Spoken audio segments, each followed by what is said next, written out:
What these women are doing is brave, and what they are seeking is right. 2 Saudi women were recently arrested for risking the driving. It's with us, all with their safety belts. We've got a very safe, capable driver behind the wheel.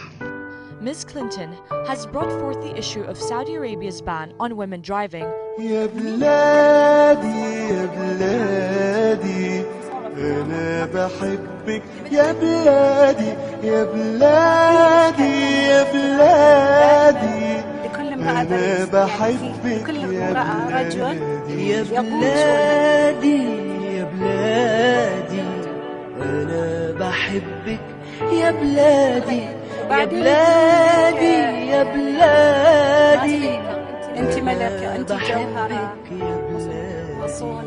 قولوا لأمي ما تزعليش وحياتي عندك ما تعيطيش قولوا لأمي ما I've been driving for decades and don't plan to stop anytime soon.